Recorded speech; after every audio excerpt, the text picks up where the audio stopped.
Hoje estou aqui com o Dr. Sérgio Rovinski, doutor médico ortopedista especialista em cuidar dos ombros e do cotovelo.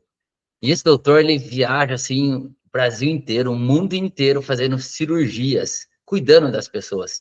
E olha só que interessante, esses dias aqui, ele foi num congresso internacional de ortopedia para se capacitar, se dedicar cada vez mais para cuidar da nossa saúde.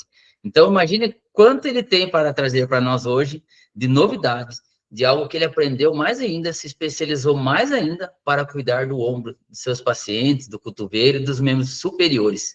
Então, nós vamos aqui conversar com ele, um papo assim, uma conversa, umas perguntas, uma interação muito importante que nós vamos fazer para entender o que ele tem de ensinamento e tudo que ele pode fazer para cuidar das pessoas em relação aos cuidados, aos problemas que tem com o ombro. Hoje, principalmente, a gente mexe muito com celular, com notebook, e isso tem afetado tendinite, entre outros, estresse, também, muitas coisas. Então, o doutor tem muito a nos passar aqui, o que ele pode fazer para restaurar a saúde e cuidar de todos nós. Então, doutor Sérgio, seja bem-vindo, vamos conversar aqui, Tem passar... muita coisa. E aí, tudo bem, meu querido? Tem muita coisa boa para a gente conversar. Estou muito contente, esse curso foi muito especial para mim. Eu sou o Dr. Sérgio, médico ortopedista, especialista em medicina e cirurgia do ombro e cotovelo aqui de São Paulo, capital. E na última quinta, sexta e sábado, 29 e 30, 31 de janeiro, aconteceu um curso fenomenal, porque é o primeiro curso organizado por mim, Dr. Sérgio, da minha vida, né? Então, eu já tive como palestrante em muitos cursos em alguns países, né? Na Argentina, 4 vezes ou 5 vezes, na Índia, 9 vezes, mas no Brasil, é a primeira vez que eu consigo organizar um curso meu. Então, esse curso foi organizado por mim, Dr. Sérgio, pelo Dr. Daniel Moyá, que é meu grande parceiro, e ele, entre outros títulos, ele foi presidente do Congresso Mundial de Cirurgia de Ombro e Cotovelo de 2019, né, na Argentina, já foi presidente da Sociedade Argentina de Cirurgia de Ombro e Cotovelo e da própria Sociedade Latino-Americana de Ombro e Cotovelo, então ele também é um dos idealizadores, e um grande amigo meu, Dr. Nivaldo Cardoso, lá de Salvador.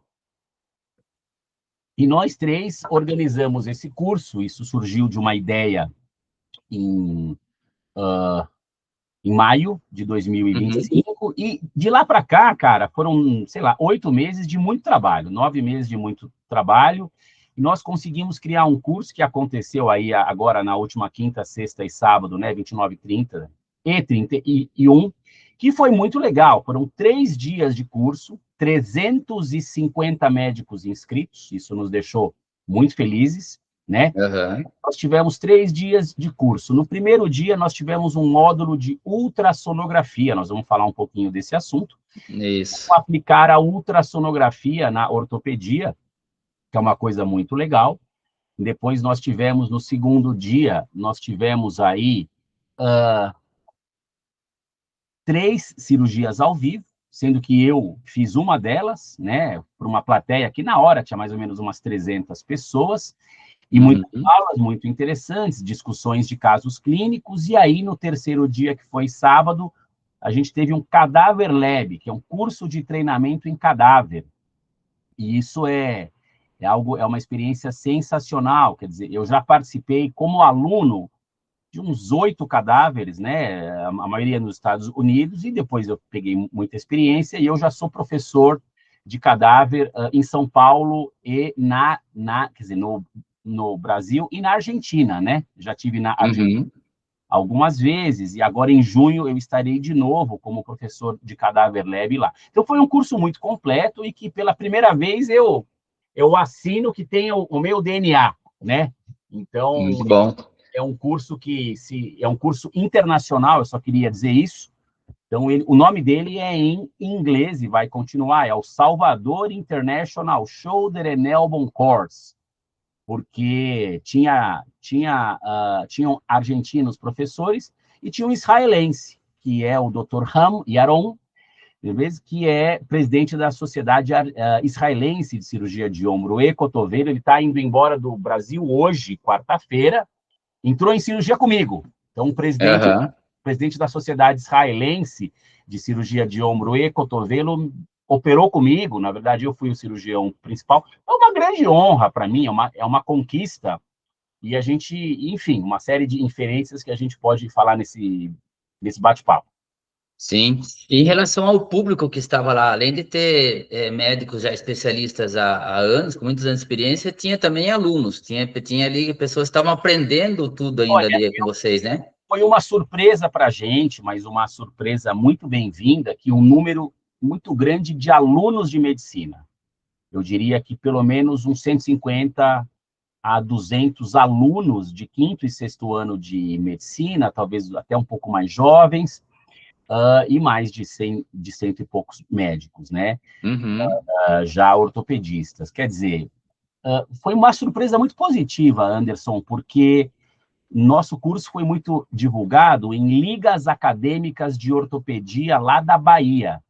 Eu não sabia, a Bahia tem 30 universidades, 30 Nossa. faculdades de medicina, eu não sabia. E essas faculdades, elas têm ligas acadêmicas, quer dizer, são os alunos que querem têm interesse em ginecologia, ortopedia, ou seja, o que for. E as ligas de ortopedia nos ajudaram muito. Então, no final, quer dizer, tinham muitos alunos de quinto ano, quarto ano da faculdade, e eles adoraram ver uma Uhum. aplicação de caso clínico e a cirurgia ao vivo. Nós temos depoimentos que depois eu vou colocar no meu Instagram, dos alunos falando. Quer dizer, essa interação com jovem, para mim, foi muito prazerosa, né? Eu sempre gosto de dar aula para jovem, que eu acho que jovem tem muito gás. E eu acho que você dar aula para residente de ortopedia é diferente de dar aula para jovem, é diferente de dar aula para médico que é muito experiente, mas ninguém é melhor que ninguém. É uma questão Sim. de performance. Eles têm Uhum. necessidades diferentes. E eu acho que o educador médico, eu me considero um que consegue sacar essas necessidades, acaba se conectando com esse público, e foi muito legal. Mas então, pelo que você está falando, esse curso, ele está vindo, assim, de extrema importância, vamos dizer assim, porque como tem tanta faculdade, assim, tantos médicos se formando na parte de ortopedia, então esse curso está sendo muito importante para já capacitá-los logo de início a ir para a área deles, a tratar das pessoas, a Muito, cuidar das pessoas. muito. É muito importante esse curso É que um, é um você... curso que acaba chamando estudantes de medicina que querem fazer ortopedia, eles têm uma dificuldade em vivenciar isso no dia a Hum, dia da faculdade, e eles estão vivenciando cirurgias ao vivo. E aí a gente mostrou os casos clínicos, então faz uma correlação, quer dizer, é entender, examinar um paciente, montar um raciocínio clínico, fazer a cirurgia. Nós tivemos 5 estudantes de medicina em cada sala. Então, na minha cirurgia, que foi na sexta-feira, a partir das 2 da tarde, agora, uhum. lá em Salvador, tinham 5 estudantes de medicina dentro da sala. Evidentemente, eles estavam vendo, e uma delas foi selecionada para participar.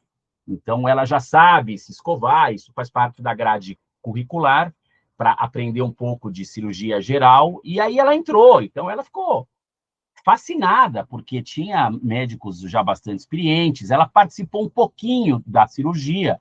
Então, eu acho que foi uma experiência, assim, o depoimento dela no Instagram é quase emocionante, mas é muito legal para mim poder estimular isso em alunos de medicina. Isso. E eu acho que isso nos conecta muito com essa moçada mais jovem. Você sabe por quê, Anderson?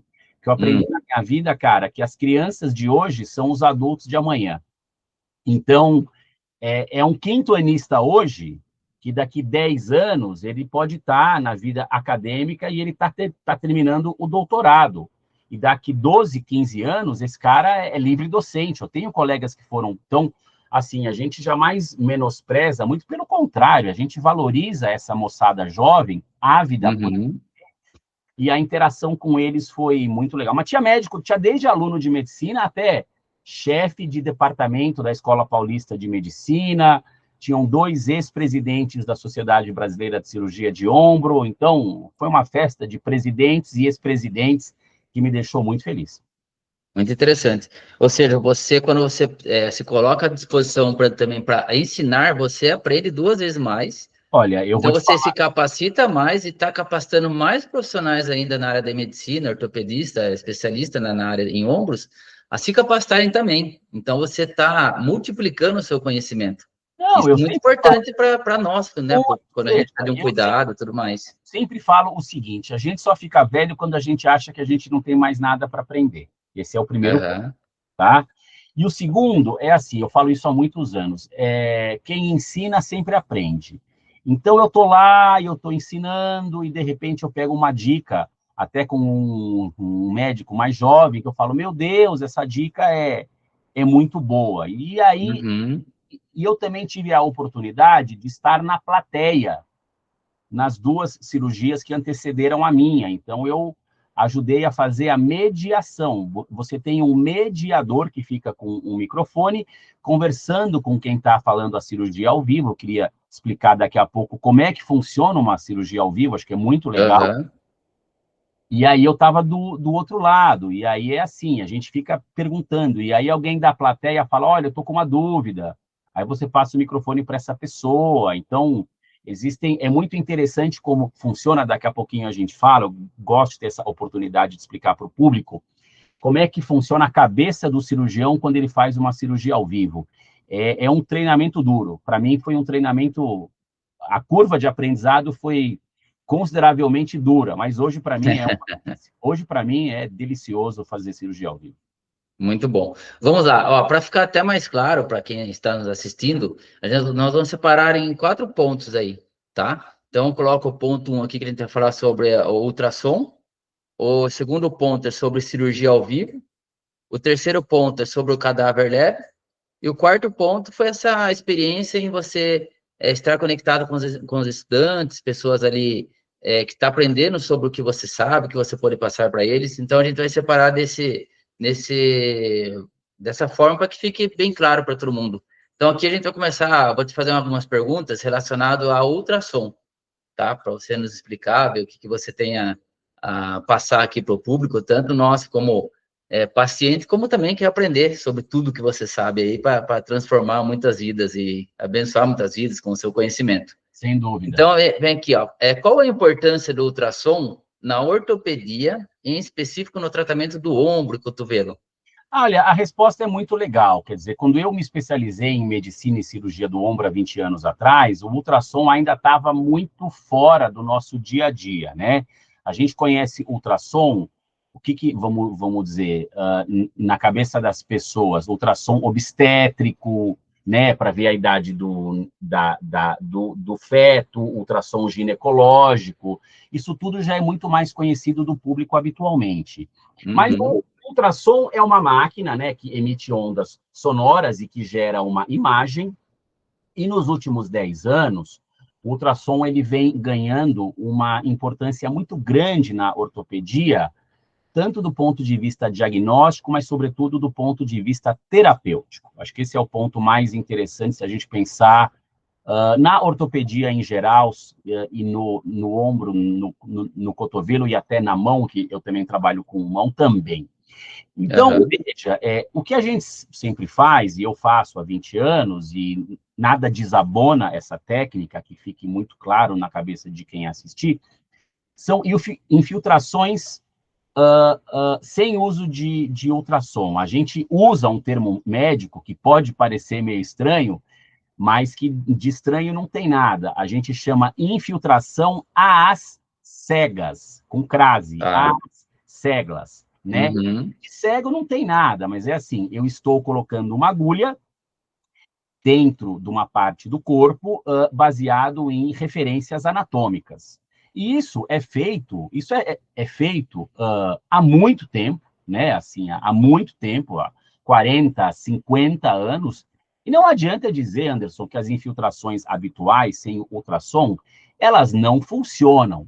Porque, olha o que eu vou dizer, se elas não funcionassem, eu não estava aqui agora fazendo esse bate-papo contigo. uhum. Funciona e funciona muito, tá? Não há nada que impeça o médico de fazer infiltrações em ortopedia sem ultrassom. Porém, O ultrassom, ele traz várias vantagens, né? Uma delas é que ele refina o procedimento.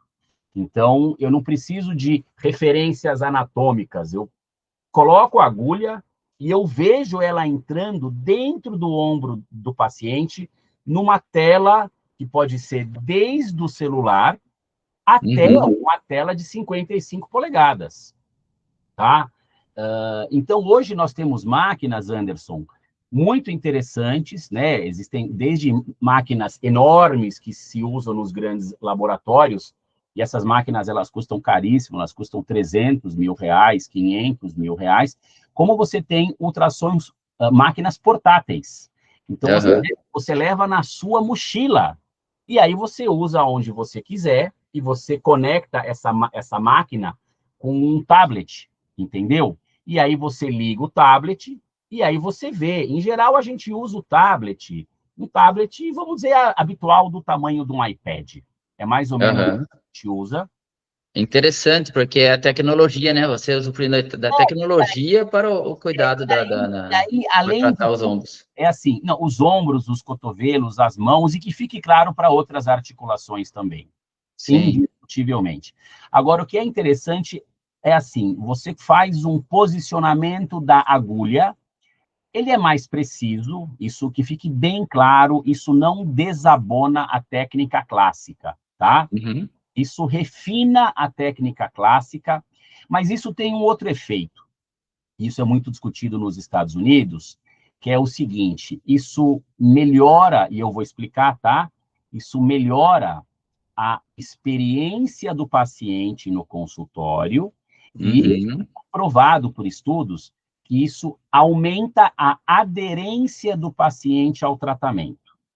Então, como é que funciona? Isso é muito legal. Vamos supor que eu vou infiltrar o ombro do paciente. Então, quase sempre ele está sentado. Então, o que eu faço? Eu coloco um tablet, posso colocar esse tablet no colo do paciente, tá? É uma estratégia, não é obrigatório. Então, eu estou olhando para a tela e o paciente também está olhando para a tela. E o paciente, ele vê a agulha no ultrassom entrando exatamente no ponto. Então, isso faz com que o paciente, ele participe do procedimento. Os pacientes ficam muito felizes, ficam encantados, tá? E hoje a tecnologia está muito avançada, e hoje você consegue, por exemplo, Anderson, você consegue filmar isso no próprio aplicativo. E aí, você manda por WhatsApp para o paciente. Então, o vídeo do procedimento, ele está no WhatsApp do paciente logo depois, entendeu? Ou você tem vários atendimentos e você fala para o paciente, até o final do dia eu te mando. Ou logo amanhã de manhã eu te mando. E aí manda. E aí você manda para o paciente, e aí você manda para o paciente, e ele, de uma maneira que eu acho que é muito positiva, ele mostra para o grupo da família. Então, muito interessante. O paciente, entenda, Anderson, ele está ajudando a popularizar a técnica. E a técnica, e veja, quanto mais pessoas da família, né, tiverem acesso, olha que vídeo interessante, vou atrás disso, mais pessoas estão sendo beneficiadas. Então, na verdade, é um jogo de ganha-ganha. Quer dizer, o paciente se beneficia, o médico faz um procedimento mais preciso, né? E a verdade e muita gente pode, vamos dizer, desfrutar disso vamos dizer, pelo WhatsApp. Então, ou até, por exemplo, você manda por e-mail, se o paciente quiser, né? Então, hoje, é assim, uma das coisas legais é que o ultrassom ele está se tornando mais acessível. Então, não vou sair do nosso papo, mas é assim, hoje nas faculdades de medicina dos Estados Unidos, tá? Aprender ultrassom é uma carreira obrigatória na faculdade de medicina. Muitas faculdades de medicina dão de presente, de formatura, uma máquina de ultrassom, entendeu? Portátil para o aluno. Quer dizer, que faz parte de todo do procedimento dele, né? De toda a indumentária que esse médico jovem vai ter. E na ortopedia, está crescendo muito. E eu digo com tranquilidade, né? Nós tivemos um professor muito bom lá no nosso curso, e eu estou há 22 anos na área, eu tô aprendendo bem, estou me familiarizando bem, e é uma técnica que em até 3 meses, entre 2 a 3 meses, eu tenho a felicidade de dizer que vai fazer parte do meu dia a dia. Quer dizer, não tem como, Uhum. né? Os médicos da minha idade aprenderam muito a fazer sem o ultrassom pela última vez, não desabona, porque Sim. é muito, vamos dizer que a maioria dos médicos ainda faz sem, mas é um plus, e é um plus muito legal. Então, nós tivemos lá em Salvador, nós tivemos um curso teórico, e aí eu também ajudei, nós infiltramos vários pacientes para os alunos verem. Foi muito legal. Uhum. E os alunos de medicina ficaram fascinados, né? Então, vamos dizer, foi muito legal, foi muito interessante, foi muito interativo, né? Então, realmente, a ultrassonografia, ela vem se popularizando, isso no mundo inteiro, mas existem dois aspectos aqui, sem sair do nosso papo. Um deles, isso acontece em outras coisas fora da medicina, quando uma tecnologia entra, Anderson, ela é muito cara, tá? Na Aham, medicina. sim. E quando o tempo passa, ela vai barateando. Então, hoje, a cirurgia robótica para câncer de próstata, ela custa muito menos do que há 10 anos atrás. Então, ultrassom também, ele custa menos. Então, os médicos passam a ter mais acesso para comprar Acesso. máquinas, e a Uhum. técnica também, ela passa a ser mais acessível para os pacientes. Sim, Então, eu achei fantástico essa muito questão legal. do paciente participar, porque a hora que ele vê a precisão Exato. né, da entrada na agulha ali, da onde está pegando, Sim, até a parte psicológica, a confiança dele no tratamento ajuda muito também essa recuperação. exatamente. Deixa eu te falar exatamente isso de uma maneira um pouquinho mais técnica, mas é exatamente isso. Uhum. O paciente tem uma experiência psicoemocional muito, muito satisfatória, tá? Eu vou falar pela última vez, isso está provado em estudos americanos, então não é só uma percepção do médico, mas o mais legal, ele passa a ter mais aderência ao tratamento. Então, vamos dizer, ele vai precisar ir para uma academia, ele vai precisar ir para uma fisioterapia, ou os dois, mas Uhum.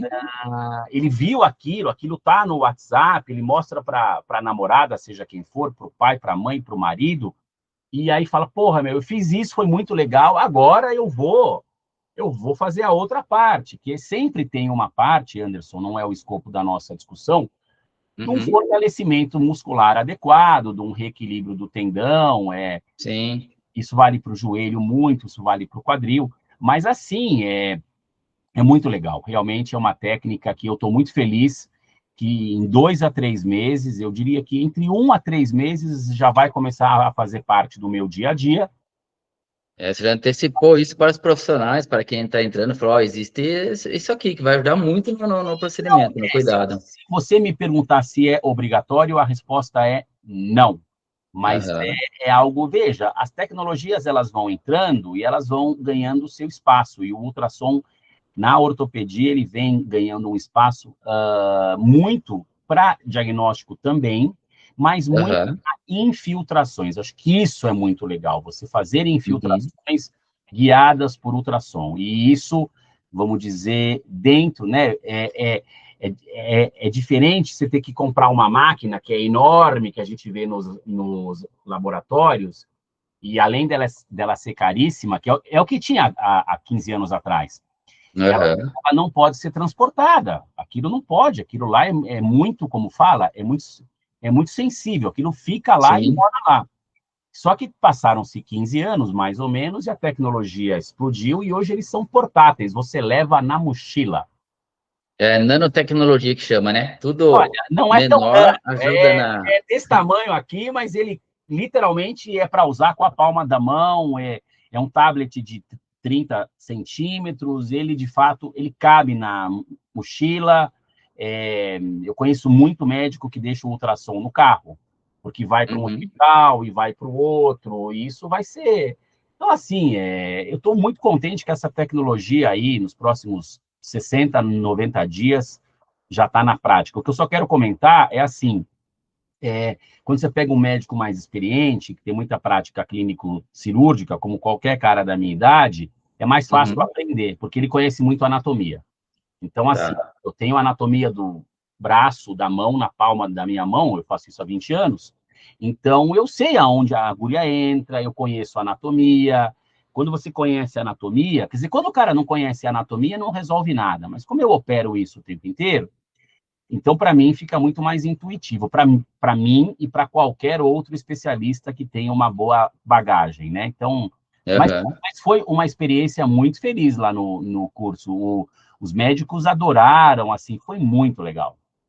Muito bom. E é bom nós, como pacientes, saber que existe essa modernidade, existe essa tecnologia para cuidar de nós. Então, assim, saber que tem essa tecnologia para os médicos, pô, ó, tá chegando uma tecnologia muito boa que vai tratar ombro, cotovelo, mão, membros superiores de uma forma mais precisa. Exato.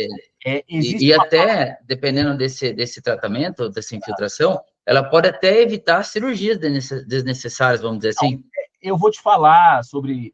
Antes disso, você usou tecnologia, eu vou usar uma palavra que a gente usa muito na medicina, que é uma ferramenta.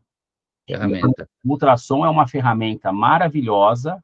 E você tocou num ponto muito legal, tá? Que hoje em dia nós estamos, isso já tem alguns anos, nós estamos trocando cirurgias por infiltrações. Eu estava nos Estados Unidos em 2012, num dos melhores cursos de ombro e cotovelo que tem, e um cara muito famoso, ele falou isso em 2012, nós vamos trocar cirurgias por infiltrações. E a plateia inteira, Anderson, caiu na risada, quase debochando desse médico por não acreditar. Olha E, só. cara, e passaram 2012 para cá, passaram-se 14 anos, e o que ele disse lá nos Estados Unidos é verdade. É verdade, assim, hoje nós vivemos um momento da ortopedia muito claro em que cirurgias são trocadas cirurgias são evitadas por infiltrações, tá? Deixando bem claro que as cirurgias sempre existirão e que existem indicações muito claras e que existem indicações absolutas, ou seja, tem que operar e não tem conversa, e existem situações que não tem que operar e não tem conversa, não tem que operar, e existem Uhum. situações que a gente chama de zona cinzenta, ou seja, não é preto e não é branco, é a zona cinzenta, em inglês gray zone. Toda medicina tem uma gray zone. E em muitos pacientes da zona cinzenta, você consegue evitar uma cirurgia, você pega uma ruptura parcial de um tendão, e hoje, com o ultrassom, você entra exatamente na ruptura e você coloca produtos que não existiam há 15 anos atrás, remédios que não existiam há 15 anos atrás. Um bom exemplo é o ácido hialurônico, né? Que a gente usa muito e tem dado um resultado espetacular, muito bom, muito bom. Então, assim, quer dizer, nós estamos entrando num momento da ortopedia, tá? Em que, com o uso de medicações que a gente chama de ortobiológicos, junto com a ultrassonografia, fatalmente muitas cirurgias não é que elas serão evitadas, elas já são. Isso é uma realidade Aham. indiscutível. Quer dizer, no final, o paciente ganha. Eu acho que o paciente ganha toda vez que ele passa por um procedimento menos invasivo. Então, é assim, ganhar uma infiltração ou receber uma infiltração para, uma palavra que eu falo muito no consultório, para escapar de cirurgia, é muito legal. E não estou saindo da conversa, existem perfis, né? A maioria das pessoas quer tentar e uma minoria fala, eu quero operar, não, eu quero resolver, quero a solução mais definitiva. E aí, Anderson, é uma conversa muito com cada paciente, tá? Não tem o certo Uhum. o errado, Mas, assim, estamos evitando cirurgia, sim. Já estamos no mundo inteiro. Isso aí é bom para quem quer marcar uma consulta com você, saber todo esse seu conhecimento e de como você pode cuidar de uma forma diferente, sem ser tão invasiva Sim. para o paciente, isso é muito importante. Então, assim, para bastante gente vai querer marcar uma consulta lá para que você cuide dela sem ser tão invasivo e que ela saia de uma forma, A a ideia, saúde muito melhor do que ela hoje, estava. a ideia hoje, acho que isso os pacientes, as pessoas têm que ter muito claro, quer dizer, nós vivemos um momento onde o bom médico tenta, me permita a expressão, que é uma gíria tão comum entre os médicos, né? A metáfora é muito comum no meio médico. Eu acho que hoje em dia o bom médico ele tenta tirar o paciente da faca tudo que der, tudo que der. Uhum. Tenta ao máximo e quando não dá, não deu. E também assim é muito legal porque quando você tenta e não dá certo, o paciente percebe muito que o médico, sabe, se esforçou, fez o que deu. E Sim, aí chega uma hora, eu estou muito acostumado com isso, que o próprio paciente fala chega, o médico fala chega, opera, resolve, diferente de situações onde tem que operar indiscutivelmente, e até existem outros remédios, outros produtos, que eu acho que a gente não precisa discutir hoje, mas que estão aumentando o leque de opções, né? Então, como é que o médico ele chama o leque de opções que ele tem? Ele chama de arsenal terapêutico. Arsenal é uma palavra militar, né? Arsenal de sim. guerra, né? Eu fui Uhum. fui médico do Exército, dei muito plantão no arsenal de guerra aqui de Barueri. Então, assim, é onde fica tudo, onde fica os canhões, é onde fica as metralhadoras, é um grande, como é que fala? É um centro de armazenamento, é o arsenal. E a gente chama de arsenal terapêutico, né? Uhum. Ou, gíria de médico, as armas que a gente tem debaixo da manga. Então, as armas aumentaram muito para o paciente não operar. Acho que essa é uma mensagem muito Sim. boa dessa conversa. Interessante. São os recursos que tem para poder cuidar, né? Deixa eu fazer Ferramentas, só para a gente fechar ferramentas, esse ferramentas. ferramentas, que essa palavra é boa demais. Ferramentas, tá. Só para fechar esse tema nosso sobre a ultrassom, isso aqui é algo que bastante gente tem dúvida. Qual a diferença entre o ultrassom e a ressonância magnética? Olha, a resposta é muito fácil, né? A ressonância é uma máquina, é um exame feito num grande laboratório, numa máquina enorme, onde você entra dentro de um tubo, né? Uhum. Ela funciona por um princípio físico de ressonância, de ressoar. E aí as moléculas do corpo vibram numa velocidade e isso se transforma em imagem, tá? É um exame Hum, maravilhoso, é um exame padrão ouro, que a gente chama padrão ouro é a melhor coisa que tem. É o melhor exame para muita coisa, mas ele tem os seus poréns, quer dizer, ele é bem mais caro, embora a maioria dos convênios cubra, tá? aham, Você tem que ir até um laboratório, marcar, fazer e voltar. uhum, Então, entenda, é um exame muito importante. A ressonância é algo importantíssimo, não no ombro, no cotovelo e na mão, é importantíssimo na ortopedia, tá? E em outras especialidades também.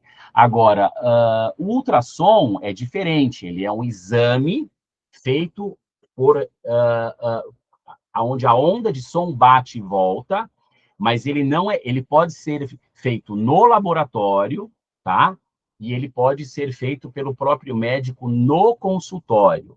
Agora, aham, é importante entender que assim, a ressonância, eu vou usar um termo bem técnico, mas é assim, ela não é operador dependente, ou seja, tem protocolos em que um técnico bem qualificado ele programa a máquina e o exame é feito, o paciente só tem uma obrigação, ficar quieto, né? tá quietinho. Então, eu não sei quantas ressonâncias você já fez, eu já fiz um monte. Então, tem hora que o cara fala, não se mexe, não se mexe. E o ultrassom, pelo contrário, ele precisa de movimento. Só que o ultrassom, ele tem uma coisa, isso é muito legal explicar para as pessoas, que chama dinamicidade. Dinâmico. A Uhum, ressonância, ela é estática, você está parado, você não pode mexer, literalmente. Ultrassom, você mexe o ombro, você vê o tendão funcionando dinamicamente. E aham, isso dá uma outra percepção das coisas. Por exemplo, se você tem um tendão que você acha que ele está saindo fora do lugar, por exemplo, tá? Muitas vezes, nem sempre, o ultrassom mostra. A ressonância não vai mostrar nunca. Então, você roda o braço, você roda para dentro, para fora, e você vê o tendão entrando e saindo, por exemplo, é uma super tecnologia. E é algo que pode até ser feito dentro do consultório. Então, nós estamos, vamos dizer, facilitando muito a vida do paciente, né? Claro, muitas vezes tem indicação de uma ressonância, sem a menor dúvida. Mas muitas vezes esse paciente, você não precisa de uma ressonância e você resolve a vida dele muito mais rápido no seu consultório. Legal, muito bom, muito importante para todo mundo que está ouvindo essas tecnologias para o tratamento, e legal saber que você está totalmente ligado, conectado com Muito. tudo isso aí para poder atender da melhor maneira dentro da sua consulta. Sim, eu Muito estou bom. entrando de cabeça nisso muito em breve. Eu diria que entre 60 dias isso já vai estar começando, já vai estar, vamos dizer, rodando na minha mão, e uma tecnologia que, felizmente, chegou, é acessível, mas tão importante quanto os médicos se capacitarem é os pacientes saberem que isso existe. Aham. Vamos lá, segundo tema da nossa conversa aqui, que a gente quer saber também, é em relação à cirurgia ao vivo. Então, o que leva um cirurgião a ser convidado para operar ao vivo para uma plateia de médicos do mundo inteiro? Bom, meu querido, E em relação a esse reconhecimento dessa técnica, fale um pouco sobre a cirurgia ao vivo. eu acho que a primeira pergunta que eu vou fazer é mais importante, tá? Eu já Uhum. vou responder a sua com muito prazer, muito prazer. O que leva um médico a ir num curso ver uma cirurgia ao vivo? Acho que esse é o primeiro ponto. Aham. Cirurgia ao vivo é uma coisa que ajuda demais qualquer médico, em que você tem um médico que está numa plateia, ele está num congresso. Então, ele está numa plateia que pode ter desde, vamos dizer, geralmente os auditórios têm 200, 300 cadeiras, né, em geral. E você pode ter desde 50 médicos até, tem cursos na França com 900 médicos na plateia, Anderson, tá? 900. Mas no Brasil, eu diria que os nossos auditórios dos hospitais, dos congressos, em geral são 300, 400 cadeiras, tá? Mas, enfim, não interessa o número de pessoas no auditório, é o que leva um médico a ver. Então, o que é uma cirurgia ao vivo? É assim, é uma cirurgia que é feita num paciente de verdade. Aham. A cirurgia é transmitida para um telão. E nesse telão, o médico que está lá, sentado, nesse nosso tinha 350, esse médico, ele está vendo a cirurgia ao vivo, ele está vendo como é que faz com um médico que é considerado um expert, né? Um Uhum. cara que vamos dizer, que faz isso já num nível mais alto, né? E aí é muito bom, porque ele está vendo, você não aprende uma cirurgia, Anderson, seja da especialidade que for, num livro, você aprende vendo, só que Aham. aí é assim, ela pode ser, tanto no caso do ombro, tá? Uma artroscopia, que é uma câmera de vídeo, ou uma cirurgia aberta. Então, quando é uma artroscopia, a câmera de vídeo que o cirurgião está usando, que aparece numa tela na frente dele na sala de cirurgia, para aquela câmera é conectado um cabo, que leva a mesma imagem para o auditório. Então, está todo mundo vendo. O que ele está vendo, a galera está vendo em tempo real. É tudo tempo Aham. real, né? Você sabe aquela história do quem sabe faz ao vivo? É exatamente isso. Sim, Quem sabe faz ao vivo, tá? exatamente. E quando é uma cirurgia aberta, que foi o meu caso, eu já fiz tanto aberta quanto por artroscopia vídeo, fica uma câmera, fica dois cameramen profissional, tá? Em cima aqui da cabeça do cirurgião, ou um pouco mais do lado, a gente monta todo esse cenário, e aí aquilo que está sendo operado é mostrado para a plateia. Então, é assim, existe um mediador, que sempre alguém com muita experiência, que fica na plateia, né? E ele vai perguntando para o cirurgião, o que você está fazendo? Explica para a gente que passo que você fez e não sei o que mais. e é sempre uma cirurgia muito didática. Aham. E o cirurgião, ele fica com um microfone aqui por dentro da máscara, né? Ou muitas vezes aqui na, como fala, lapela da roupa, Capela. e ele vai conversando com o moderador e fala: olha, ô Anderson, eu estou aqui fazendo tal, e esse passo da cirurgia é importante, aqui tem uma armadilha, né? Não pode cair nessa armadilha, aqui tem um dica. Então, a gente fala em três coisas: truques, dicas e armadilhas. Então, é ensinar truque, é ensinar dica e mostrar como evitar armadilhas. Eu fiz muito isso na última sexta-feira. Então, assim, tem hora que você para e você fala assim, peraí, isso o cirurgião, né? Então, Aham. aqui tem um truque muito importante. Para tudo e eu quero mostrar o truque. E aí você, muitas vezes, a câmera chega perto, chega longe, e a plateia gosta, porque é sempre algo muito didático, né? E se me permite falar um pouquinho sobre a cabeça do cirurgião que está fazendo a cirurgia ao vivo, esse é um tema legal, cara, porque é assim, quando o médico está fazendo uma cirurgia ao vivo, isso eu falo com toda a naturalidade, que é uma das maiores verdades do mundo médico. É, Uhum. é um momento para o médico, em ginecologia é a mesma coisa, tá? Que pode destruir a carreira do médico, ou pode, não vai, vamos dizer um termo que está até um pouco forçado, mas pode consagrar esse médico no meio médico.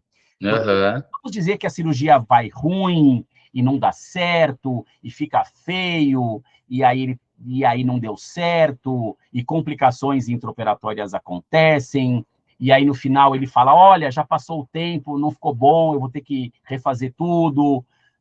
Ele não errou nada, mas muitas vezes a percepção da audiência é, putz, esse cara nem devia ter feito, né? Aham. Ele pode se queimar. Eu aprendi isso nos Estados Unidos. O médico pode se queimar muito perante o meio médico com cirurgias ao vivo. Mas ele também ganha uma moral. Olha, esse cara fez cirurgia ao vivo. Então, esse médico, ele tem que ter uma coisa, e isso eu acho que eu venho desenvolvendo há 15 anos, eu estou num nível já muito amadurecido, que Uhum. que chama atenção dividida. Então, um pedaço da minha atenção está na cirurgia e um pedaço está na comunicação com o moderador. Então, Uhum. eu não posso perder, eu não, o cara que faz a cirurgia ao vivo não pode perder o foco na cirurgia ao vivo, porque o mais importante é o bem-estar do paciente. Mas ninguém faz uma cirurgia ao vivo, repito, em oftalmologia, ou seja o que for, que o cara não tenha feito 400, estou dando um número Uhum. aleatório, mas que ele não tenha feito muito. Então, assim, o cara já fez tanto que ele sabe que, cara, não vai ser muito diferente. Claro que sempre pode ter a surpresinha, mas ele faz. E aí aparece, né? Aí faz, aí aparece.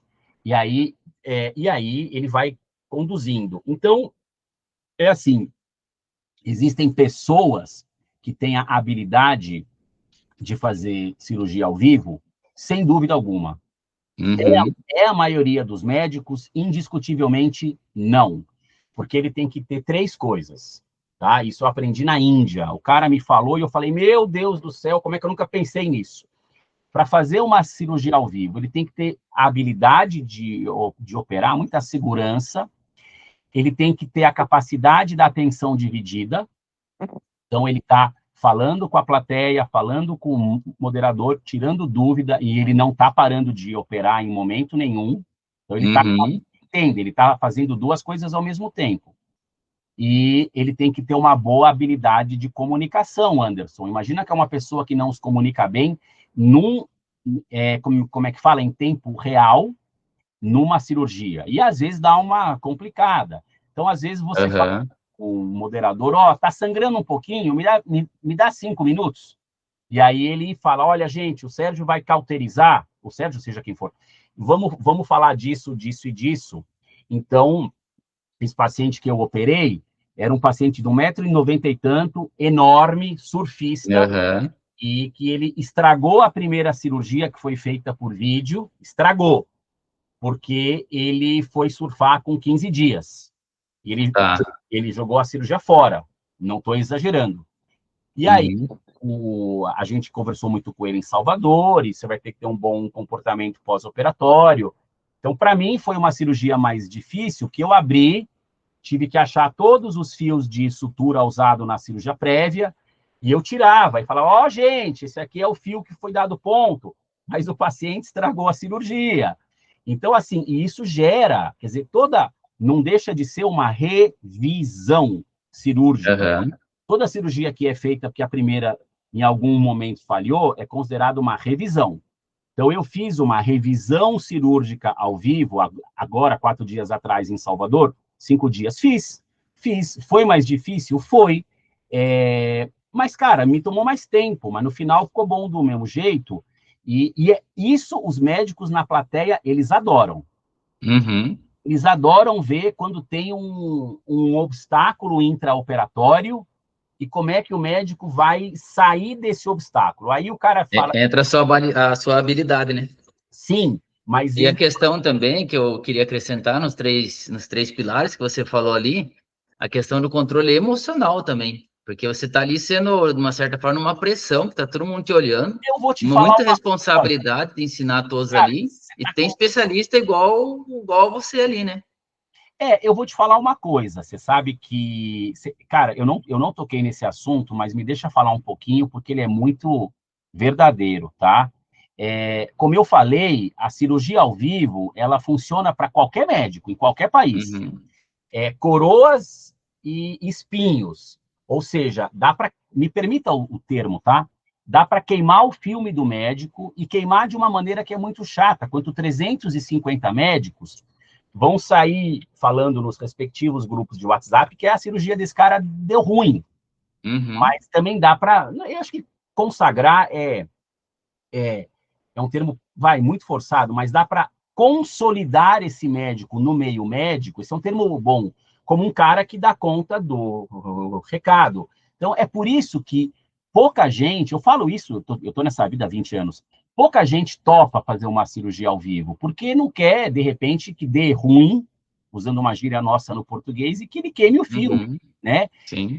Quantas cirurgias ao vivo? Eu tenho uma super memória. Então, eu fiz na Índia 9, na Argentina 4, e no Brasil essa foi minha primeira. Na Índia 9 em inglês, na Argentina 4 em espanhol, e a minha primeira em português. O idioma, para mim, eu falo super bem, não é um problema. Uhum. Se me perguntar como eu estava, mas deixa eu falar a frase inteira, senão o pessoal em casa vai pensar inteira. Na primeira cirurgia, como eu estava, isso em 2015, na Índia, eu estava muito nervoso, muito. E eu acho que não havia como ser diferente, mas o pessoal me falou: você vai dar conta, você vai dar conta, você fala bem, você fala bem. Eu comecei a cirurgia nervoso e depois de 15 minutos deslanchou. Aham. Antes que alguém em casa pergunte, eu faço questão de deixar isso claro. Eu fui imprudente como médico? Não, porque eu já dominava muito bem a técnica, e eu já me comunicava bem, já era um comunicador há 11 anos atrás, 12, Uhum. mas eu ainda não tinha feito a cirurgia ao vivo, mas todo mundo estava me dizendo na Índia que era um momento muito adequado. Agora, na Índia, eu fiz 9. Eu te digo que a partir da quinta, aí eu relaxei. Aí eu falei, agora foi. Agora, Conseguiu ter mais segurança para fazer, ou seja, você tem habilidade não, e o controle emocional você foi moldando ele conforme foi operando. controle emocional e segurança. Então, assim, Exatamente. eu fiz na sexta passada, agora dia 30 de dezembro, dia 29, que foi o curso do ultrassom. Se tinha uma coisa que não me estressava, era a cirurgia ao vivo, desde que todos os materiais necessários estivessem lá, que eu já estava checando isso desde outubro, né? Sim, sim. Então, é aí que vem uma frase que eu falo muito nas minhas aulas. Olha que bonito, Anderson. Quando o médico corta alguém, ele não corta, ele incisa. Isso chama de incisão cirúrgica, né? Então, a frase bonita é: a decisão é mais importante do que a incisão. Então, eu já estava decidindo o que fazer com esse paciente desde outubro. Já estava vendo ressonância, raio-x, tomografia. Eu bati um papo com o paciente, isso foi muito legal. Eu tive um papo com ele antes dele ser anestesiado, e eu até brinquei com ele e falei, você não vai estragar essa cirurgia de novo, cara.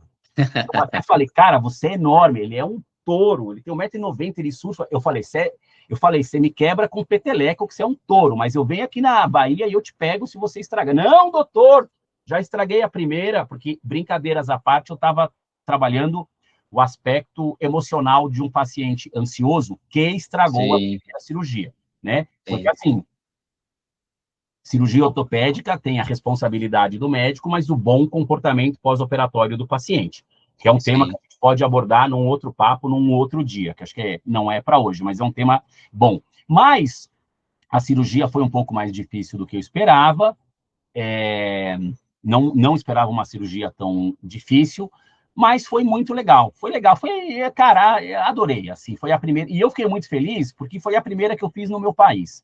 Isso é uma coisa muito emocional minha, que há anos eu me falo, gente, eu já fiz 9 cirurgias ao vivo de ombro na Índia, eu já fiz 4 na Argentina, nunca vou ter uma chance de fazer na minha pátria, no meu país, na minha pátria, né? E eu fiz, deu super certo. Esse curso que nós fizemos agora, ele vai se repetir em 2028, e eu vou ser um dos chefes do... Sim, isso sempre. E eu vou fazer uma cirurgia ao vivo? Eu acredito que sim. Mas mesmo que eu não fizer, já fiz. E vão aparecer outras oportunidades. Então, Mas é muito legal falar desses 4 pilares, sabe? Para resumir, a gente ir seguindo o nosso papo, o cara tem que ter habilidade técnica, ele tem que ter atenção dividida, ele tem que ter habilidade de comunicação, mas ele tem que ter controle emocional, sobretudo quando alguma coisa começa a complicar. E no meu caso, deixa eu só te falar para acabar esse assunto, Anderson, eu tinha um tempo de cirurgia, eu tinha 1 hora de transmissão, todos os médicos tinham. Então, eu fiz uma incisão grande no ombro do paciente, eu te falei que ele tem 1,90 m e tanto, ele é muito forte. Eu falei, nós vamos fazer uma incisão grande. Ele falou, doutor, eu já nem me importo, porque eu quero ficar bom, é o que importa. Mas, enfim, escuta. E aí eu abri o ombro dele e eu deixei tudo na cara, e aí começa a transmissão. Aí ele fala, Sérgio, você está pronto?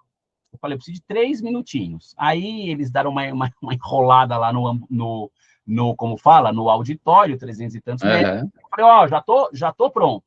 Mas é uma super responsabilidade, Anderson, porque assim, é a hora onde o médico pode se queimar muito com seus pares, mas ele também pode se consolidar como alguém, vamos dizer, respeitado pelos colegas. É uma referência no meio, né? E isso vira uma grande ferramenta, isso para mim, que gosto muito de ensinar, é uma ferramenta muito boa, porque podem me chamar para outros cursos. Então, você quer vir aqui no Piauí, sei lá, eu estou dando ideias, né? Mas a cirurgia ao vivo é muito legal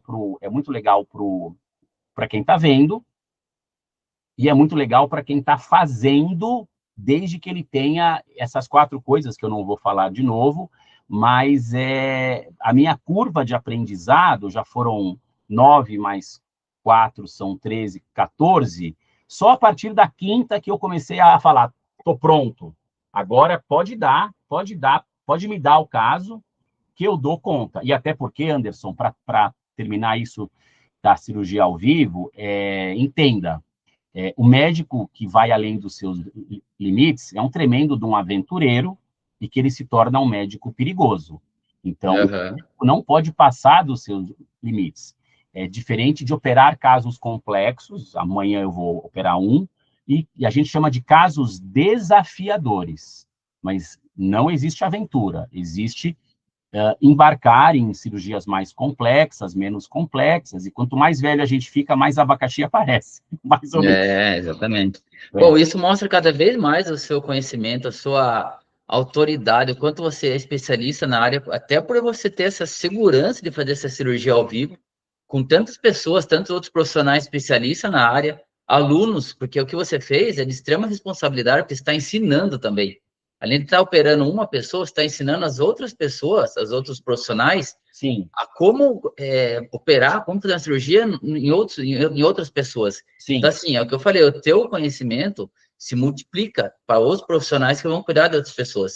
Então, sim, é assim, é uma segurança que você tem de conhecimento técnico, de todos os pilares, né? Da habilidade, da comunicação, da atenção dividida e o controle emocional para sim, cuidar do paciente e ainda ensinar outros profissionais, outros médicos, especialistas, a cuidar das outras pessoas.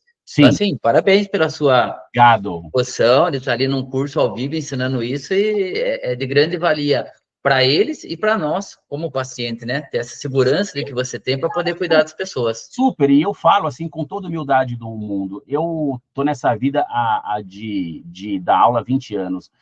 São poucos os médicos que eu acho que conseguem ter essas quatro coisas ao mesmo tempo e correr o risco, que eu acho que esse risco é muito calculado, de alguma coisa não sair perfeita e ele queimar o filme com os outros médicos. Então, não é todo Sim, mundo que embarca nessa viagem. Então, não vou dizer que são sempre os mesmos, mas não é.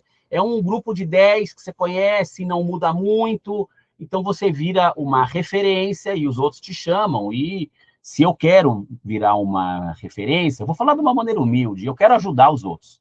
E se eu posso sim, ajudar dessa forma, para mim é muito prazeroso. muito bom. Uma referência em ajudar as pessoas, sempre vai ser uma referência. Referência para nós como paciente, referência para os profissionais que te conhecem, sempre será uma referência. Vamos agora para o terceiro tema, que eu agora estou curioso para saber sobre isso aqui, sobre cadáver lab, Não é para assustar as né? pessoas. O lab de laboratório, algo assim, né? Laboratório, deixa eu falar, isso é muito importante, Anderson. Estou contente que nós vamos falar disso, cara. Uma das funções do médico, antes de eu falar do cadáver, que eu já falo já, é identificar as coisas e desmistificar. Desmistificar. Então, vamos lá, eu gosto muito, sou professor, eu gosto muito do sentido das palavras no dicionário, que aí a gente não briga porque é o conceito. Fica claro para todo mundo. Vamos lá, o que é mito? Tá? Deixa o Bolsonaro de lado, que não temos que falar disso, não. O que é mito? O que é mito no dicionário? Mito é algo que é tomado como uma verdade quando ele não é. Então, eu Uhum. vou dar dois exemplos que eu falo no consultório, tá? O mito da mula sem cabeça do folclore popular brasileiro não existe. E, não vamos entrar no assunto, o que era o Saci Pererê? Era um homem que tinha uma doença que hoje se trata, que se chama pé torto congênito, e se você não trata, o pé vira para trás, tem em todo o país. Então, provavelmente era alguém que tinha um pé torto, e sei lá, se ele foi amputado, e aí tinha o pé para trás, e isso virou o mito do Saci Pererê, quando na verdade baseou-se, isso em ortopedia se fala, num homem negro com pé torto congênito, inveterado, nunca tratado até a vida adulta e provavelmente amputado do outro lado. Escuta, isso é muito possível ter existido há 100, 200 anos atrás em qualquer país, né? Uhum. O mito é algo que é tido como verdade quando não é. Então, é assim, é importante entender o que é o cadáver lab e o que não é. Cadáver Lab é uma experiência em que você tem um pedaço de um corpo humano, de alguém que de fato faleceu. Uhum. Essa pessoa, ela doa o seu corpo para estudos em faculdades de medicina, tá? E aí, isso é muito nobre, isso é maravilhoso. E aí, empresas muito especializadas, elas cortam pedaços, corta o joelho, corta o pé, separa a perna, separa o joelho, separa o quadril, Uhum. a coluna, a face, para que médicos façam treinamento nessas peças anatômicas. Isso é algo totalmente aprovado. Isso é óbvio no meu dia a dia, mas eu faço questão de dizer. Isso é aprovado pelo FDA, que é a Anvisa americana, total. Isso Uhum. é aprovado pelo FDA da França, é aprovado pelo FDA, pela Anvisa de todos os países, tá? E a experiência do cadáver, ela é uma experiência sensacional. Por quê? Porque, primeiro lugar, você opera, o cirurgião opera, num ambiente que não sangra. Então, Tá. você vê a anatomia do corpo humano como você nunca viu antes, tá? Porque não sangra. E o segundo ponto é que é assim, o médico, ele é o residente, que eu ensino tanto, e eu aprendi tanto há 25 anos atrás, ele aprende o seguinte, você vai abrir o ombro, você vai ficar perto da estrutura tal e tal e tal, e você não vai lá porque ali tem o nervo. Então, não vai lá. Não vai lá e não vai aqui. E quando você está no cadáver, pela primeira vez na sua vida, você vai lá. Você vai ver Aham. o nervo, aí você fala, ah, aquilo que o livro me fala, e que eu fui treinado a vida inteira para nunca chegar perto, meu Deus, está aqui mesmo. Então, Uhum. quantos cadáver lab que eu fiz nos Estados Unidos? 6. Todos me transformaram num cirurgião melhor, indiscutivelmente. E depois de 6 ou 7, eu virei professor, de tanto operar, e é uma experiência fantástica fazer cadáver. E até porque, veja, o médico, ele não pode cometer erros na cirurgia, é óbvio. Mas ele pode errar no cadáver? Pode. Porque ali é o Aham. lugar de errar. Então, ele vai lá, né? É uma peça anatômica, que a gente fala com todo o respeito, o respeito que nós temos pelo cadáver, ele é absurdo, sabe? Nós agradecemos médicos demais, não só aos pacientes que doaram seus corpos, mas às famílias Isso, que exatamente. tiveram essa compreensão. E pela última vez, isso é totalmente legalizado. Isso é Uhum. maravilhoso para a formação médica. Então, assim, nós tivemos lá agora um cadáver lab, em que nós tivemos 5 peças, 5 ombros, 2 alunos por peça. E aí nós ensinamos tanto cirurgia por vídeo, no sábado de manhã, dia 31, como cirurgia aberta. Então, Uhum. você fica lá, os alunos ficam 2 horas operando, aí para, todo mundo almoça, volta, faz cirurgia aberta e volta. Foi muito legal, nós tivemos 10 médicos, 9 brasileiros, um paraguaio. Então, nosso curso foi internacional em professores e em alunos, que nós tivemos um. Queremos ter muito mais gente de outros países no futuro, já em 2028, talvez já ainda esse ano. Provavelmente nós vamos fazer outros cadáveres em cursos que a gente chama pocket. Você entende, Anderson, um curso pocket, né? É um curso pocket, a gente fala alguma coisa de bolso, né? Quer dizer, uma coisa Sim. pequena. Então, Aham. a quantidade de médicos pedindo para a gente no sábado à tarde, faz de novo, faz de novo. Olha que interessante. O Nós pessoal gostar de sair na prática, e eles ali aprendem, aumenta muito aprendizado para eles, né? então, provavelmente, ainda não sei, mas em maio nós vamos fazer um curso pocket, né? Menor, tipo ultrassom para 20 médicos um dia e cadáver no outro dia. É bem possível, Uhum. sim, um médico do Paraguai pediu. Mais um curso, vai ser mais um curso parecido com esse, só que menor. Eles vão fazer agora em maio de 2026? Provavelmente sim, porque Ah, não tem nada a ver com cirurgia ao vivo, não tem nada a ver com 355 médicos na plateia, tem a ver com curso para 10 pessoas, né? E eles pediram muito, eu quero mais, eu quero treinar mais, uhum. e aí você tem que fazer um novo, né? E esse curso, ele é sempre presencial, ele não pode ser online também, para quem está fora, não pode ir e Olha, participar eu vou em te falar, algo, um eu link vou te falar, exclusivo, algo assim? eu vou te falar o que eu acho, né? Existem cursos à venda, inclusive cursos americanos e cursos de outros países, online de cirurgia. Acho que Aham. ele vale de alguma forma, mas entenda, Anderson, a cirurgia é aquilo que a gente chama, meu querido, de hands-on. Hands-on, quer dizer, eu estou pondo a mão na massa, literalmente, né? Eu estou pondo a mão na Uhum. coisa. Cara, ninguém aprende a... Isso é uma mensagem muito boa que eu vou deixar agora. Ninguém aprende a dirigir fazendo autoescola pelo YouTube. Você tem que Aham. tem que pegar o carro, aprender como dirigir. É a mesma coisa, entendeu? Então, é assim, o cadáver é uma Olha, eu não seria o cirurgião que eu sou. Quando eu opero casos complexos, eu falo para os residentes, você está vendo isso aqui? Nesse banho de sangue, nesse monte de sangue, eu tive que abrir. Semana passada, eu tive que abrir uns 25 centímetros do braço de uma senhora de 72 anos, obesa. Aham. Isso me dificultou muito. Eu estava com 4 ou 3 residentes e eu falei, você está vendo isso aqui?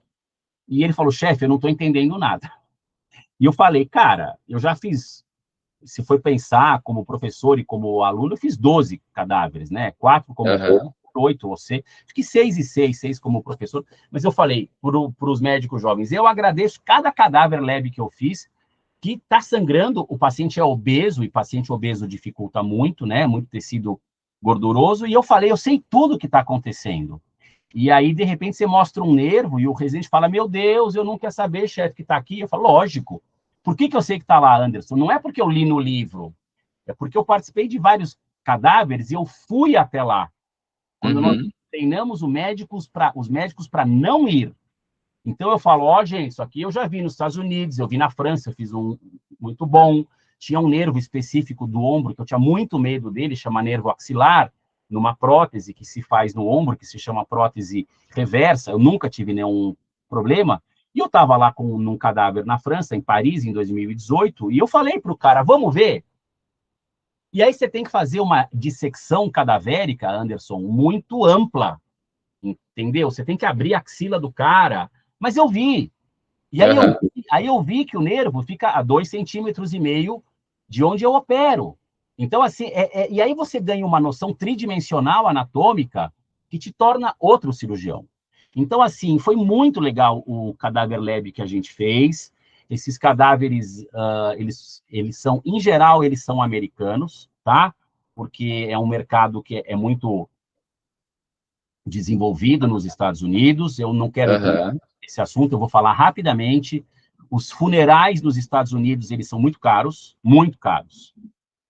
tá? Então, é uma família de gente menos abastada e a empresa fala, olha, eu vou pagar todo o funeral da sua mãe, mas eu vou tirar um pedaço da perna para os médicos aprenderem. Aham. A pessoa está lá como fala, no velório, coberta de flores, só aparece a cara, é assim no mundo inteiro. E aí, Aham. entenda, é um negócio que ele não é, nem precisava falar isso, ele não é capitalista, ele é para médicos aprenderem, e tem empresas que Sim. especializaram nisso, como tem funerárias, entendem, que ajudam a sociedade. Então, é muito legal, assim, esses cadáveres vieram dos Estados Unidos, eles estavam em ótimo estado de conservação, né? E muitas vezes eles são reutilizados, tá? Eles vão para uma câmera Ah, frigorífica aham. e aí você pode, por exemplo, então, nós tínhamos lá uma peça que era ombro, cotovelo e mão. Então, provavelmente essas peças vão ser armazenadas e depois elas vão ser. Isso vai para um curso de mão. E antes que as pessoas em casa perguntem, tá? Então você joga fora isso? Não, jamais. Tá? Uhum. Você incinera isso, você incinera, e aí um órgão da prefeitura pega e coloca essas cinzas num local adequado, com todo o respeito ao cadáver. Então, Sim. O tem cadáver é a família, né? a família. Então, entenda, assim, existe uma moralidade muito muito grande por trás de um cadáver leve, e termino esse assunto dizendo o seguinte, isso é tão sério, Anderson, que o cadáver, ele sai dos Estados Unidos, ele vem de avião, de barco, não sei, isso eu já não sei, mas vamos dizer, ele vem chipado, ele vem com Aham. chip. E esse chip, ele é rastreado pelo FBI, que é a polícia Sim. americana, todo mundo sabe. Então, o Sim. FBI, quando ele chega no centro do cadáver, o centro do cadáver em Salvador, aqui, ele é regulamentado nos Estados Unidos. Então, o FBI fala, chegou. Depois, o FBI não quer saber se vai ficar 6 meses, um ano. Chegou, vai ser usado pelos médicos e depois vai ser incinerado com todo o respeito, e a prefeitura vai tomar as providências, todas dentro da lei. Então, que fique bem claro, é um ambiente muito fiscalizado, muito, assim, é tudo feito na luz do dia, e uma oportunidade para médicos ímpares, e eu fiquei felicíssimo de poder ter o primeiro curso de cadáver leve do Dr. Sérgio na vida. Levei 20 anos para chegar lá, mas finalmente estamos conseguindo. Legal. Então, esses treinamentos, os congressos internacionais, agora sendo um curso seu, ele ajuda a ver, né, nós como pacientes, que a Shoulder Planet ela tem todo essa capacidade de atender muito bem o paciente, de ter querer ter uma consulta com você, de tudo isso que você está passando para nós, de aprendizado, de técnica, de treinamento e tudo mais. Isso dá torna a Shoulder Plant uma referência, de fato, no meio de ortopedia e de todos os cuidados que vocês têm, né? Falar duas coisas que se complementam, né? O que você está falando, eu acho que tem sentido, mas é assim, nós temos um pool de médicos, né? Então, nós temos um médico lá em Salvador que merece todo o mérito, que é o doutor Nivaldo Cardoso, grande amigo, já virou um amigo irmão. Falei com ele há meia hora atrás, antes da gente começar aqui, outras coisas lá de Salvador. Mas ele pediu muito a minha ajuda e a ajuda do doutor Daniel Moyá, de Buenos Aires, que é uma ajuda muito maior que a minha. Ele falou, eu tenho público, eu tenho toda a estrutura, mas eu não tenho o expertise. E a gente falou, a gente tem. Então, juntou uma coisa muito legal lá de Salvador com a gente, como fala, deu um match.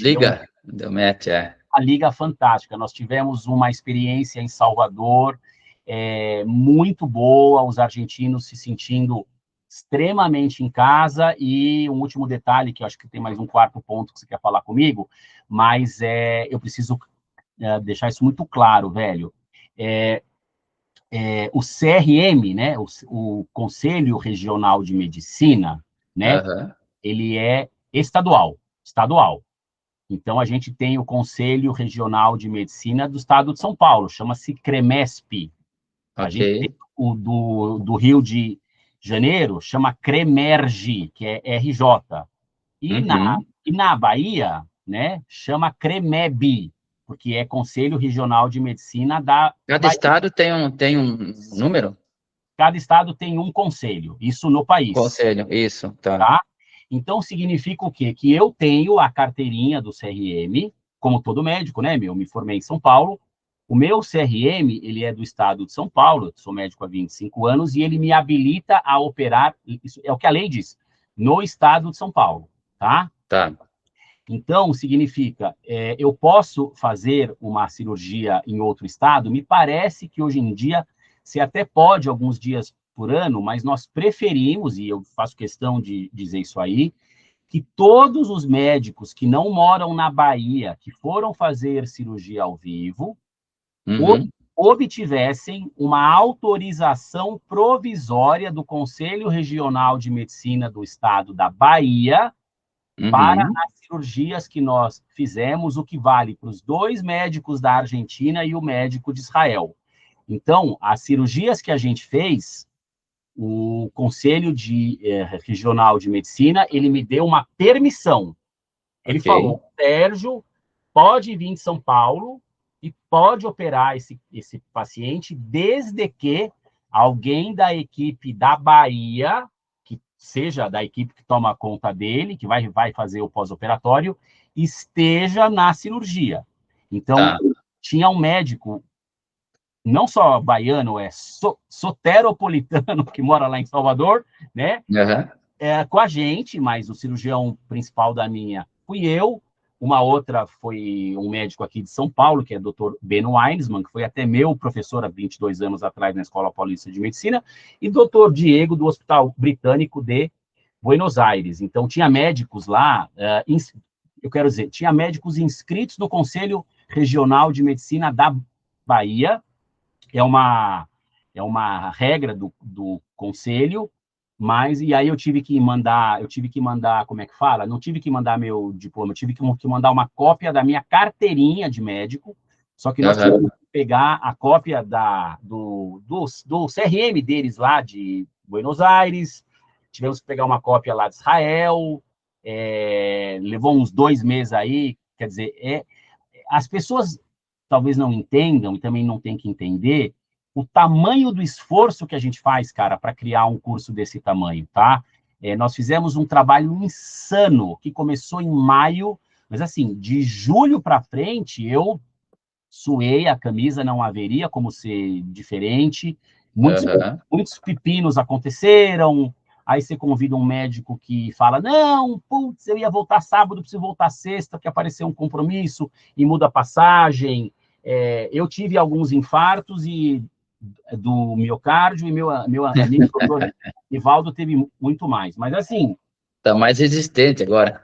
Meu querido, eu tive umas dor no peito pesada, e a minha mulher falava, calma, calma, calma, e entenda, Anderson, é muita responsabilidade, são 350 Sim. médicos que estão, e a verdade nós temos que entregar, a nossa ideia sempre eu fico feliz de dizer isso, a nossa ideia é entregar acima do que os médicos estão esperando.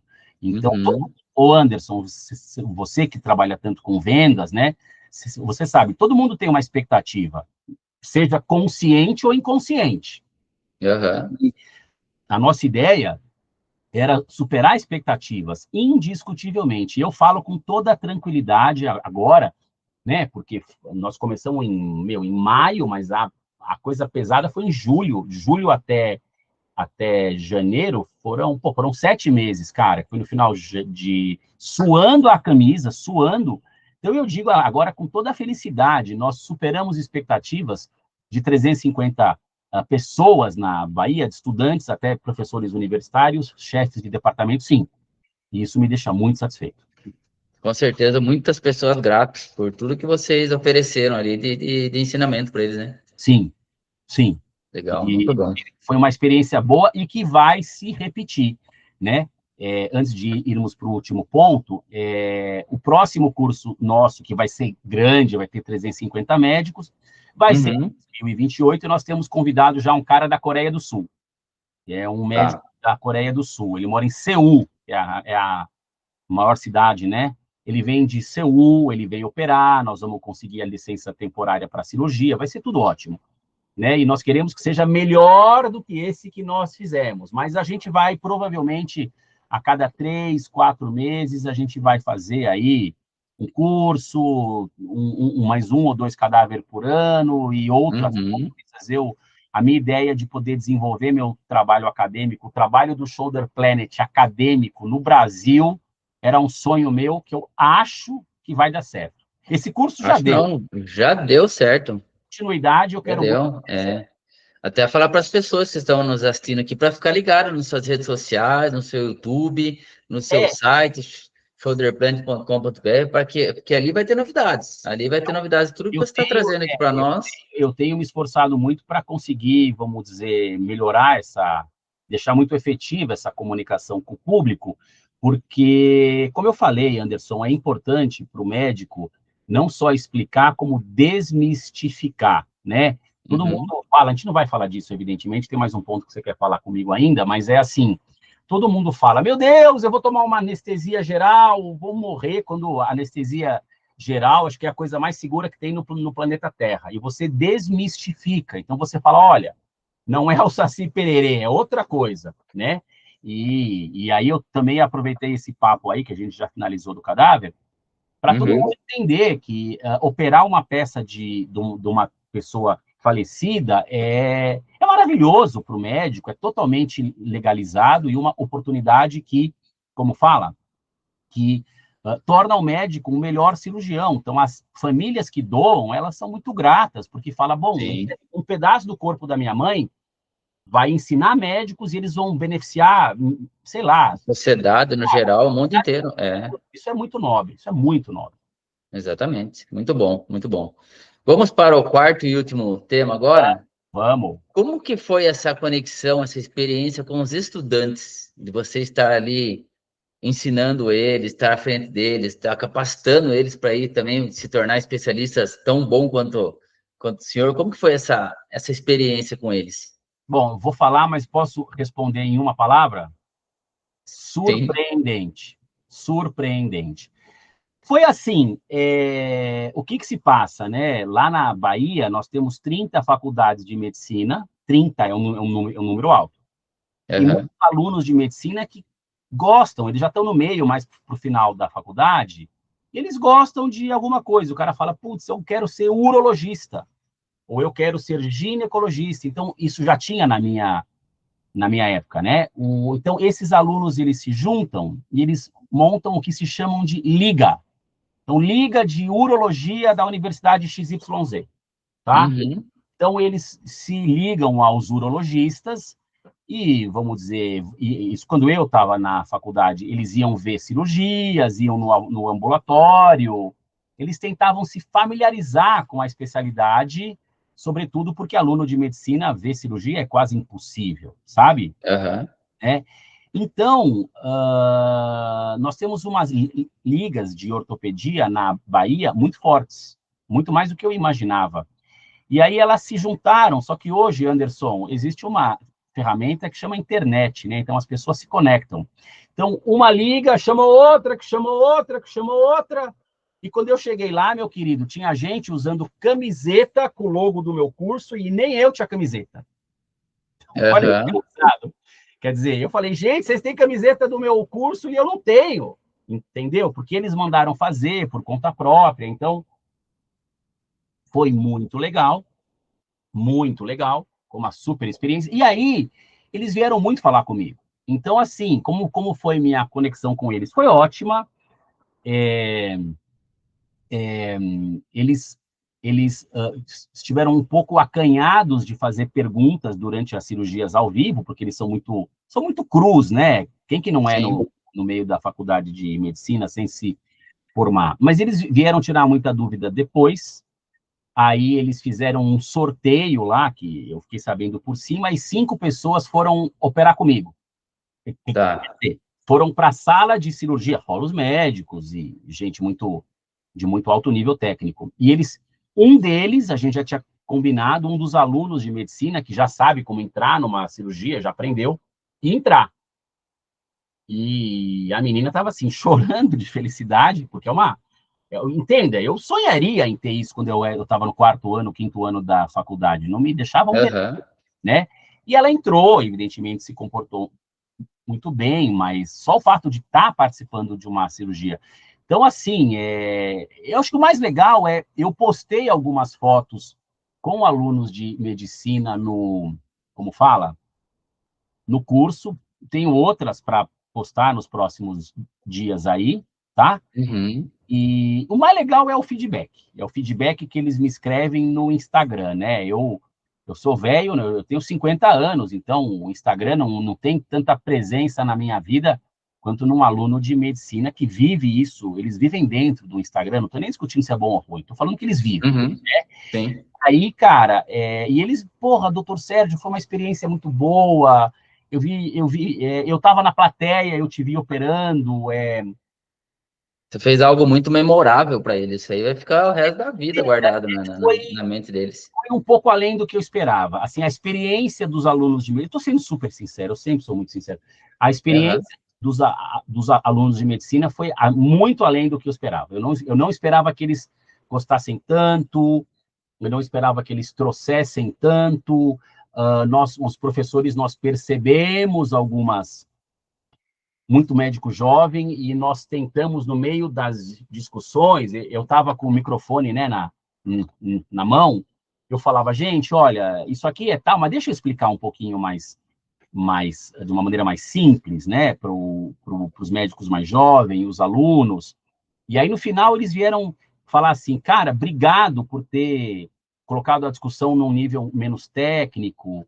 E aí foi engraçado, porque hoje em dia, né, o Anderson, isso aí, você que tem a minha idade, você entende. Ninguém mais pede autógrafo, né? Hoje em dia, É selfie. autógrafo é selfie, né? É, Então, o negócio é assim, nós tínhamos lá um backdrop que tinha o logo, o símbolo do nosso do nosso curso.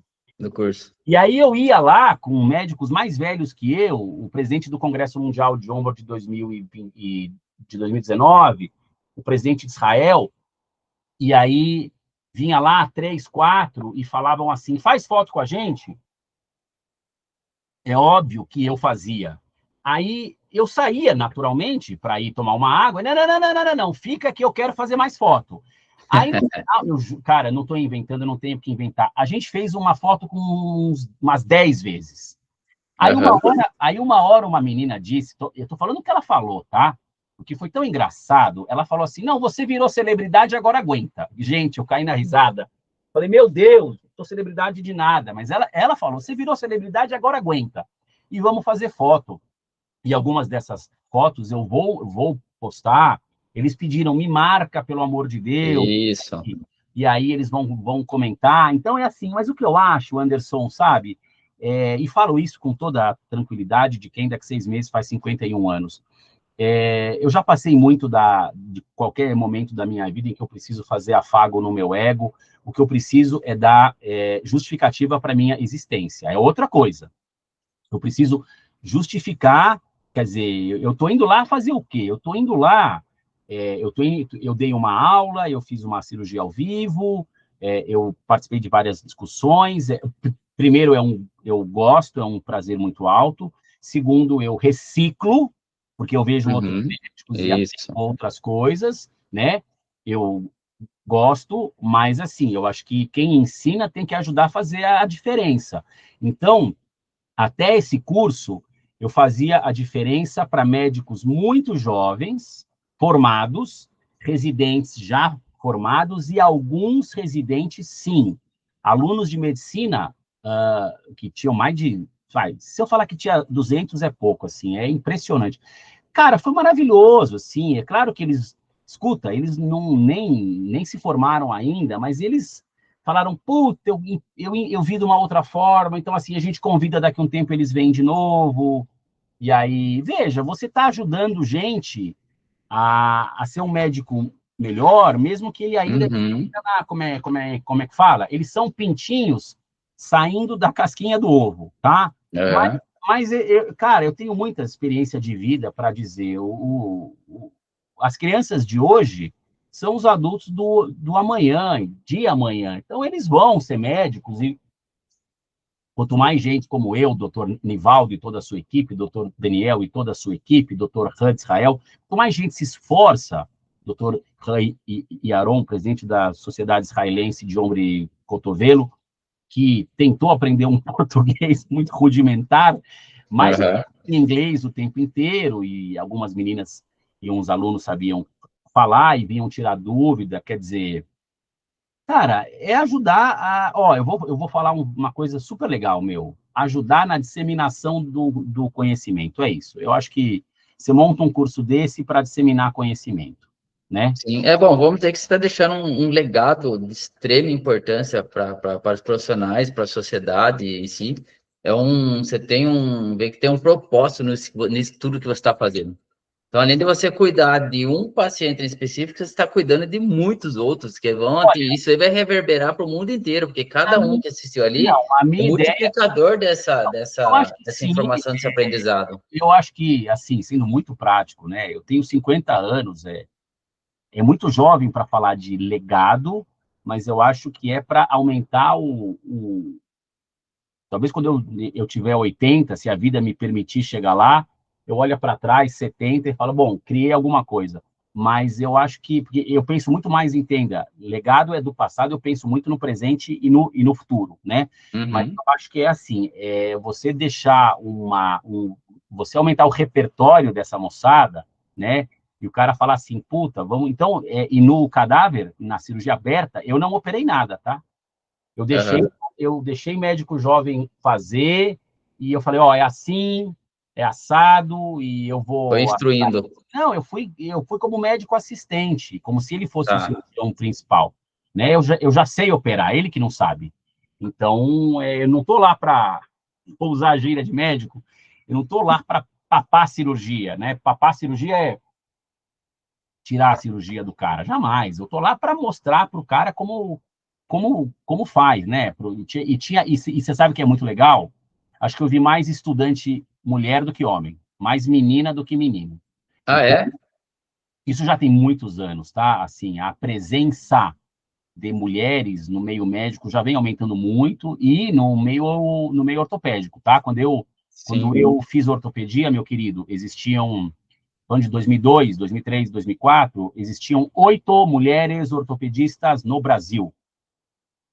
E hoje existem centenas, né? Centenas não, milhares. Então a coisa explodiu de lá para cá. Hoje sim. você vê grupos de residência onde pela primeira vez tem mais mulher que homem. Meu, maravilhoso, acho que entenda. A mulherada tem que estar onde? É onde ela quiser. E ver muitas mulheres se interessando. Eu quase certeza que tinha mais mulher que homem, mais E menino, homens. mais aluna do que aluno. Eu achei fantástico. Tanto que Interessante. as fotos que eu vou postar é muito mais com menina do que menino, porque elas eram a maioria, né? Aham.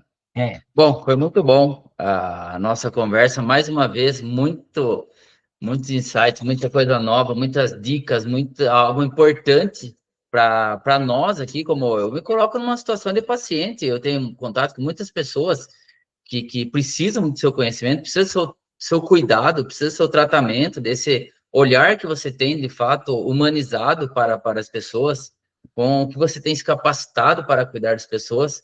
E agora eu quero te deixar uma pergunta aqui, onde a gente pode marcar uma consulta com você, aonde que a gente te encontra nas redes sociais, tudo que você tem olha, aqui nos ensinado. eu tenho o meu, eu tô, vamos dizer, fazendo posts frequentes no Instagram, né?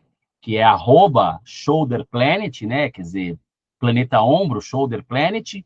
Aham, Tem um número específico lá de WhatsApp da minha secretária, então, putz, quero marcar uma consulta com o doutor Sérgio, que é um número de WhatsApp extremamente específico para mim. Eu estou no Facebook também e eu tenho um canal no YouTube que agora eu estou direcionando para pacientes, né, Anderson? Eu tenho 67 vídeos de cirurgia de ombro e cotovelo falados em inglês. Tem aham, um vídeo em espanhol, um em português, 65. Eu tenho mais de 25 horas de conteúdo para médicos. Mas agora, eu estou com uma outra pegada, já montei muito conteúdo para médico, continuo nos congressos, sem a menor dúvida, mas criando conteúdo para paciente, que eu acho que conteúdo para a sociedade, de uma maneira geral, isso. né? Você precisa dos seus cuidados, exatamente. Eu acho que a sociedade precisa, em primeiro lugar, antes de falar dos cuidados, eu acho que hoje em dia, sempre, Anderson, mas hoje em dia, a palavra mais importante, eu acho que ela é informação de qualidade. Uhum, Que, infelizmente, né, as mídias sociais, e isso nós não vamos entrar nesse tema, a gente pode até falar num próximo encontro, mas nunca houve, deixa eu só te falar isso antes da gente terminar, talvez você não saiba, tá? aham, Existiu um meme no Natal, lá pelo dia 20, 25 de dezembro, que é, explodiu nos grupos de WhatsApp de médico do país inteiro, que era a revista Time, sabe? Que é a revista Time americana. aham, Todo ano a revista Time, há 50 anos, põe a personalidade do ano. Então, por exemplo, há 5 anos atrás foi o Papa Francisco, né? Então, eles elegem todo ano a personalidade do ano, que eu não sei quem foi esse ano e não fui atrás. Só que aham, apareceu uma brincadeira no meio médico, que alguns médicos repostaram nos seus Facebooks e respectivos Instagrams, eu acabei não repostando, que era assim, uma picareta no meio da revista Time, e falava personalidade do ano, Doutor Picareta, tá? Que é uma grande piada com picaretagem, com médico sim, vendendo conteúdo muito de má qualidade na internet. sem Então, embasamento, sem conhecimento técnico, nada. se não houvesse tanta picaretagem na internet, com médicos até mal intencionados, vendendo coisas que não deveriam vender, Uhum, esse meme não teria aparecido, tá? sim. Então, eu acho que tem uma frase que você já me falou sobre o silêncio dos bons e a voz dos maus, eu esqueci, se eu puder falar de novo, Anderson. que era... O mais preocupante é o barulho dos maus e o silêncio dos bons. Então, é exatamente isso. Então, entenda, eu acho que os maus, eles existem? Claro que existem. Maus são quem? É quem vende promessas que não podem ser cumpridas, tá? Quem vende conteúdo médico de má qualidade e quem vende promessa falsa e fácil para ganhar dinheiro.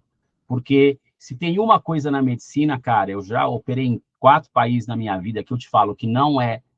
Tem uma coisa que muitas vezes na medicina não tem a solução fácil. Tem que quebrar cabeça, tem que estudar, tem que se lapidar, e o caso é difícil, e o paciente tem que entender as dificuldades do caso, e não é um sorinho, eu falo como médico mesmo, não é um sorinho colorido numa clínica chiquérrima que vai resolver a vida de ninguém. E isso é vendido muito caro, isso os médicos odeiam, e não há como ser diferente. Odeiam porque é uma enganação, né?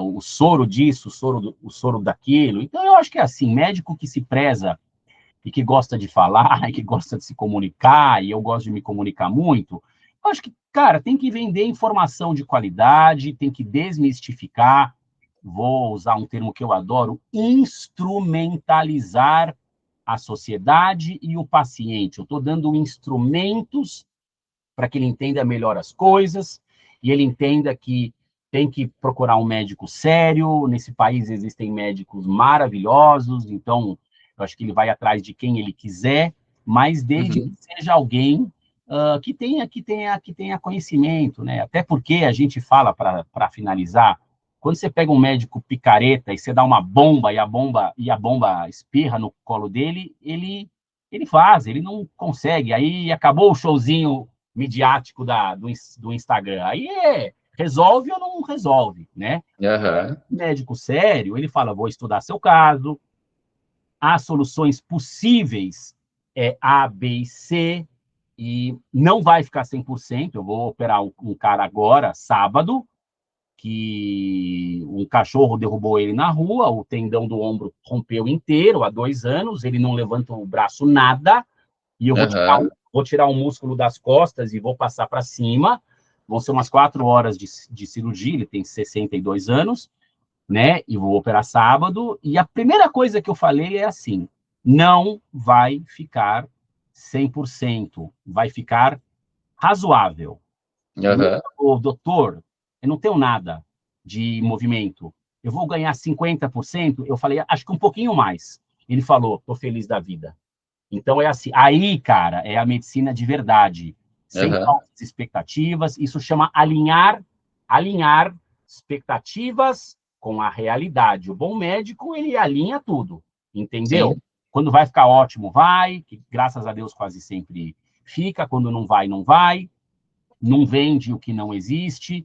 E é isso aí, cara. Então, como tem os maus não tem freio, né? Então, os bons, eu não vou nem falar bons, os corretos moralmente não podem se silenciar. Olha, falei bonito agora para acabar, velho. Muito bem, muito bem. Então, só para finalizar agora, aonde te encontra? Qual é o endereço? E a clínica que te encontra para marcar essa consulta? Ela fica na rua Caiová, né? Caiová 2066, no bairro de Perdizes, São Paulo. A melhor maneira é através do WhatsApp da minha secretária Regina, vou deixar aqui.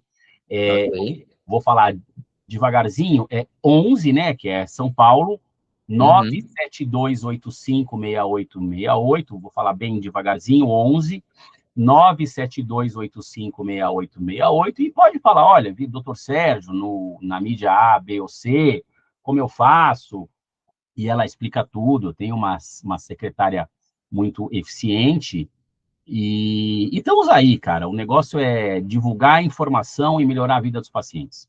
Muito bom. Então, tá bom. Muito obrigado pelo seu tempo aqui, com esse conteúdo valioso aqui para todos nós, tanto os profissionais como nossos pacientes.